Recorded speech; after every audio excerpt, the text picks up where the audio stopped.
It is a film about family and about learning that everybody is trying to love you as best as they can. But sometimes as kids, we misinterpret that love because it's not the same that we need. So it's very rare, I think, that you get to follow a character from childhood into adulthood all the way and see all the twists and turns, all the ways that there were misconnections or moments that were misunderstood. And that although that happened, when we get older, we have a way to connect again and atone what was lost. One of my favorite things that happened in our first communication was she said, "I want you to tell the truth and I want you to tell your truth. This is my story, but I want you to make this your own, and I don't need you to turn me into a character, emulate me, or do it the way that I would have done it. I just want you to tell the truth and whatever feels honest to you. So I'll tell you anything that you want. There are no questions that are too personal, but you can just take what you want from it and assemble it in the way that you want." So it started off our relationship in this really warm way that she was very trusting of the way that I was going to tell the story.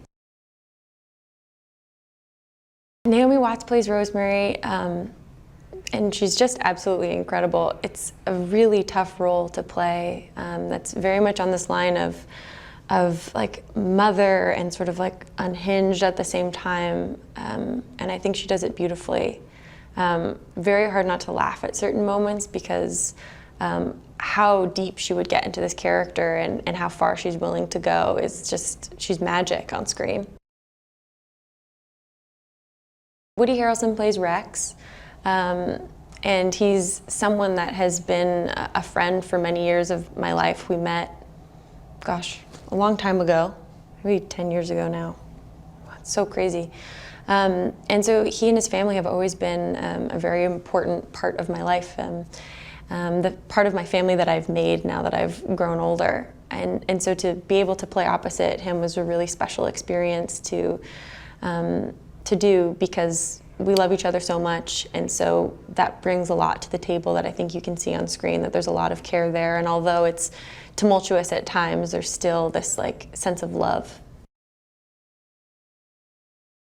Destin, Daniel Cretton, is like family to me. He's like my brother. So it was an absolute dream to work with him again. He's the person that I want to work with all the time. He's just the most compassionate, kind, understanding, sensitive person. And this is the second time I've played a character that required me to sort of lose myself in it, and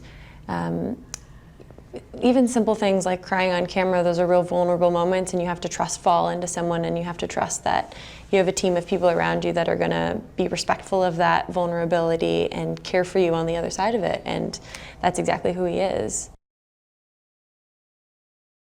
Sharon Seymour is our production designer, and she's absolute genius, gem of a woman. She really took this book and made it alive. Every detail, in particular in the Hobart house. She took all of these things that are so visually impactful from the novel and was able to put them in this film so they become alive and you recognize them as the things that have been in your head for so long. Like the Rosemary would put these glass bottles in the window, or the way that the stairs sort of caved in.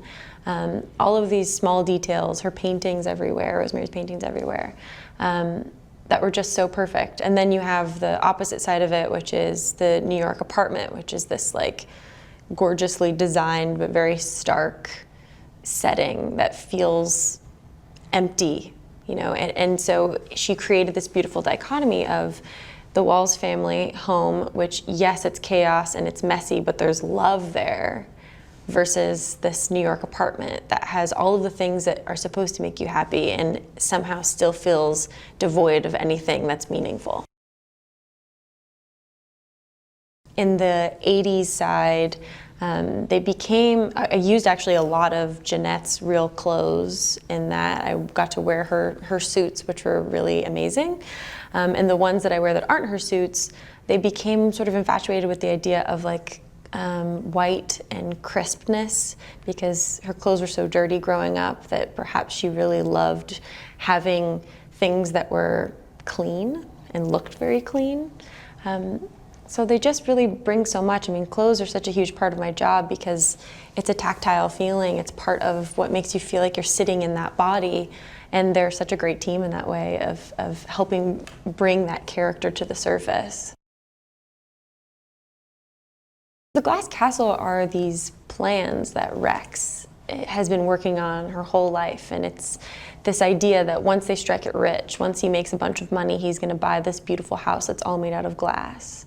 And it's going to be eco-friendly and beautifully engineered. Although he has his flaws, he has an incredible mind for engineering. So he has these plans that he carries around with him for her whole childhood, and it's this Eden, it's this place that they're going to get to, this beautiful paradise that they're not in now. And although they're living in squalor, one day the Glass Castle will be there. And it takes time.